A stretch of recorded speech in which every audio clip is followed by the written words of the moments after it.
حضرت بایزید بستامی کہتے ہیں کہ میں اپنی ماں کے آگے ہاتھ جوڑے اور کہا کہ امی میں تجھے راضی کروں یا رب کو راضی کروں؟ امی آپ میرے حق معاف کر دیں، میں اللہ کو راضی کر لیتا ہوں۔ ماں نے کہا جاؤ بیٹے میں اجازت دیتی ہوں۔ گئے جنگلوں میں ذکر و فکر میں لگے رہے، تنہائی میں اس کو یاد کرتے رہے، دن رات ذکر کے چراغ روشن رکھے۔ 12 سال گزر گئے حق کی تلاش میں۔ ایک دن بستان کے قریب سے گزر رہے تھے، خیال آیا چلتے چلتے ماں کو سلام کر کے جاؤ، ملاقات کر کے جاؤ۔ دروازے کو جب دستک دینے لگے اس خیال نے ہاتھ کو روک لیا کہ ساری زندگی ماں کو سکھ دیا کوئی نہیں، میں نے ساری زندگی اسے سکھ نہیں دیا، اب دکھ بھی کیوں دینے لگوں؟ وہ آرام کر رہی ہوں گی، رات کا اتنا وقت گزر گیا ہے، سردیوں کی لمبی رات ہے، ماں بستر میں لیٹی ہوگی، تیرے لیے اٹھے گی اور دروازہ کھولے گی۔ دروازے کے ساتھ ہی لگ کر بیٹھ گئے اور وہیں بیٹھے بیٹھے ساری رات کاٹ لی۔ وہ اس خیال سے کہ کہیں میری ماں کو تکلیف نہ ہو، کیونکہ میں اسے ساری زندگی سکھ تو کچھ دیا ہی نہیں، اب دکھ کیوں دینے لگوں؟ وہ آرام کر رہی ہوگی تو میں اسے تکلیف کیوں پہنچاؤں؟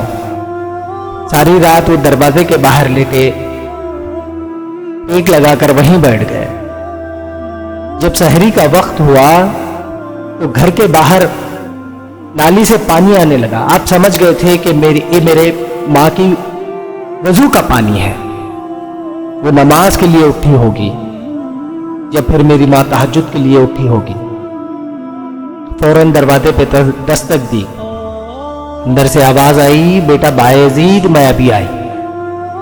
مائیں اپنے بیٹوں کے ہاتھوں کی دستک کو بھی جانتی ہے کہ آواز کس بیٹے کے ہاتھوں سے نکلتی ہے۔ 12 سال کے بعد گھر پر آئے اور آپ نے دستک دی تو ماں جان گئی کہ اور کہنے لگی بیٹا بایزید میں بھی آئی۔ ماں یہ وہ ایسی چیز ہے اس کی نگاہیں ہمیشہ دروازے پہ ہوتی ہے، ہمیشہ اپنے بیٹوں کا خیال رہتا ہے، ہمیشہ اپنے بچوں کی فکر لگی رہتی ہے۔ اللہ اکبر۔ کہتے ہیں کہ ماں نے دروازہ کھولا، 12 سال جنگلوں کے خاک کھانتے پھر گئے تھے۔ 12 سال کچھ کم نہیں ہوتے، 12 سال جنگلوں کے خاک کو چھانتے بیت گئے تھے۔ بڑا گندا صورت، بکھرے ہوئے بال، پھٹے ہوئے کپڑے۔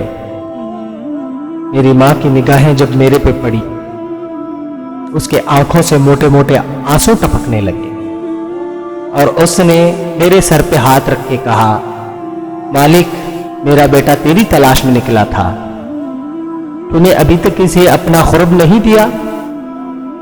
حضرت بایزید بستامی کہتے ہیں 12 سال کی میری محنت میں مجھے کچھ نہیں دیا تھا، میری ماں کی دعاؤں نے وہ مجھے عطا کیا۔ میری 12 سال کی محنتوں سے مجھے کچھ نہ ملا، لیکن میری ماں کے اٹھے ہوئے ہاتھوں سے مجھے سب کچھ مل گیا۔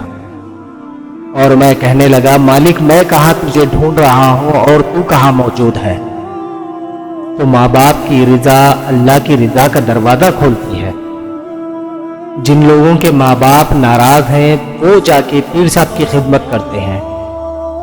پہلے ماں باپ کی خدمت کرو، تمہارے سب سے پہلے اور اول مرشد وہ ہے، پہلے ان کو راضی کرو، پھر کسی شیخ کامل کی صحبت میں آنا، پھر دیکھو دل کی بند ہوئی کھڑکیاں کیسے کھلتی ہے۔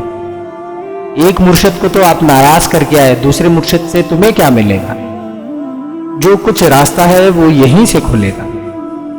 والدین کو کبھی ناراض نہ کرو، اپنے والد کو کبھی ٹھیس نہ پہنچاؤ، اور والدین کو بھی چاہیے کہ اپنی اولاد کو نافرمان نہ بنائیں۔